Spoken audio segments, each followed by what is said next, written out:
Welcome back to another explainer. Today, we're jumping straight into the hidden machinery of the English language.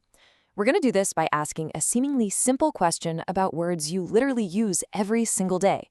You see, we rarely stop to think about the intense mechanical processes happening in our brains and vocal cords the exact moment we speak. But trust me, there is a profound, totally invisible architecture at play here. Think about it for a second. Actually say the words cats and dogs out loud right now. You'll instantly notice that the plural ending in cats sounds like a really sharp S, but the ending in dogs buzzes just like a Z.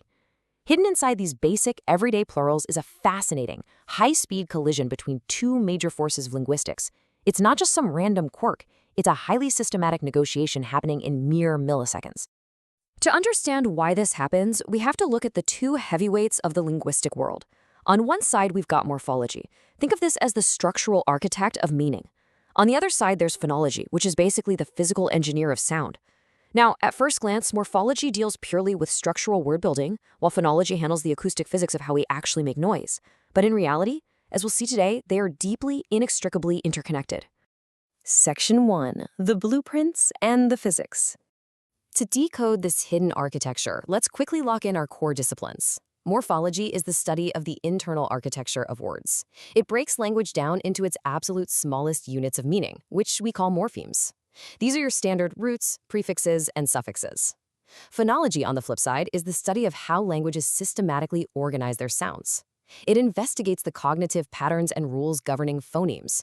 Phonemes are basically units of sound that don't mean anything on their own, but can completely change a word's meaning when you swap them around. Let's look at how morphology acts as a structural builder. Take a complex word like unhappiness. It dynamically splits apart into three distinct building blocks. You've got the prefix on, the root happy, and the suffix ness. Each of these blocks, or morphemes, carries a very specific grammatical meaning. Morphology focuses entirely on how these individual blocks snap together to build complex ideas. Phonology, on the other hand, is the complex rulebook governing the actual physical sounds we make. It governs stress patterns, syllable structure, and those fundamental sound contrasts. For instance, why does changing a voiceless p sound to a voiced b sound completely alter the meaning of a word, from pat to bat? Well, phonology dictates those boundaries. It honestly doesn't care about what the word means, it only cares about the rules of physical pronunciation. And this collision between meaning and sound isn't just theoretical, it physically happens inside your head. Brain scans actually show two completely different neural networks firing: the semantic network processing the meaning, and the phonological network processing the sound. The collision we're talking about happens when abstract grammatical morphemes, those structural units of meaning, have to be physically realized through spoken phonological sounds. Your brain literally has to bridge the gap between an abstract blueprint and a physical sound wave. Section 2. The morphophonological interface.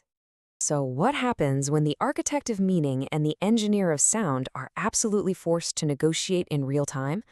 Well, they meet at a beautifully complex intersection known as the morphophonological interface. Think of it like a super busy border crossing. It's where the literal physical limits of your vocal tract have to negotiate with the brain's rigid structural requirements. In human cognition, the boundaries between sound and structure aren't solid walls, they're fluid gateways. Meaning and sound are constantly adapting to each other as words pass through this interface. This negotiation creates what we can call the chameleon rule, which perfectly answers our opening question. Morphology dictates that we need to add a plural morpheme to make a word plural, right? But phonology swoops in and decides exactly how it's going to sound based on the final sound of the root word. If the root is voiceless, like the T in cat, the plural is a sharp S. If it's voiced like the G in dog, it becomes a buzzing Z. And for sibilant sounds like bus, we literally have to insert an entirely new vowel to make it work, giving us buses or an is sound.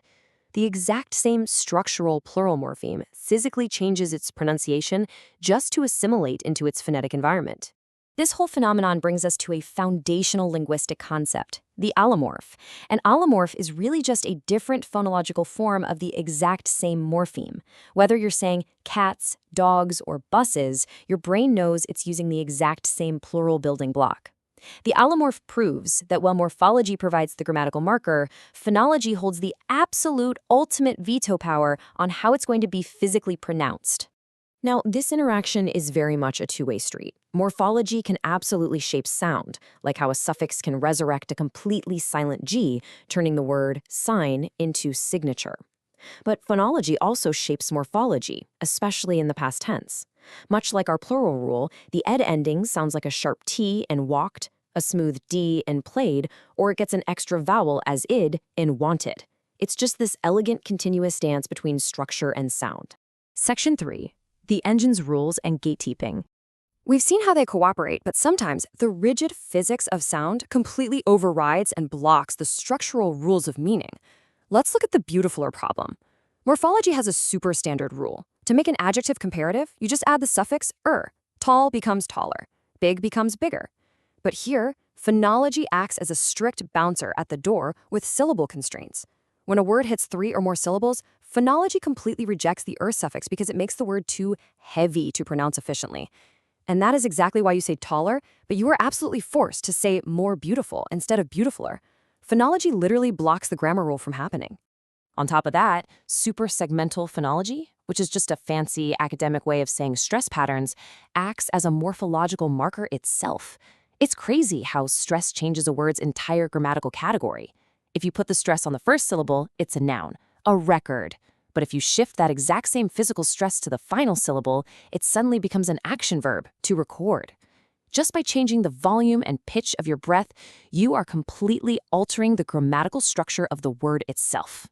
You can literally hear this structural weight shifting around in real time as we build new words. Try saying these out loud with me. We start with photography, heavily stressing that first part, but add a suffix and the stress has to move to balance the word out. Photographer. Add a completely different suffix and it shifts yet again. Photographic. The morphological structure is actively dictating the phonological blueprint as the word expands. Section 4. Future tech applications. So, why does this microscopic dance matter outside of a linguistics classroom? Well, because it is quite literally the foundation of modern technology. Let's look at the growth of computational linguistics. Over the decades, it evolved step by step. Back in the 80s, computers could barely process basic phonetics. By the 2000s, we were finally teaching them morphology. But the real game changer happened in the 2010s, when we successfully mapped the processing of this complex interface. We actually taught machines how sound and structure influence each other. And this is exactly what directly powers today's advanced natural language processing. Every time you talk to your smartphone or use an AI transcription service, those modern speech recognition systems are relying entirely on this morphophonological knowledge to successfully understand you. If you say, "I walked the dogs," the AI has to know that the sharp T sound it heard actually maps to the past tense ed morpheme, and the buzzing Z sound maps to the plural S. It proves that the rules governing human language aren't just abstract ideas. They are highly systematic, deeply mathematical, and completely computable. To wrap this all up, this entire system reveals a pretty elegant truth about language as a mechanical ecosystem. Meaning and sound absolutely do not operate independently. They work side by side, constantly influencing one another, to create the rich, complex linguistic systems we use every single day. They are never isolated. They negotiate constantly to shape everything we say, right down to the syllables we stress, and the microscopic changes in our vocal cords. The deeper you look into language, the more of this hidden programming you find, and we've really only just scratched the surface today. If you found this explainer helpful in uncovering the hidden mechanics of language, please do me a huge favor. Drop a like, share this with a fellow focused learner, and make sure to subscribe to the channel so you don't miss our next deep dive. Let me know down in the comments what other linguistic mysteries we should decode next. I'll leave you with this. What other hidden linguistic architectures are quietly shaping the words you speak every single day? See you next time.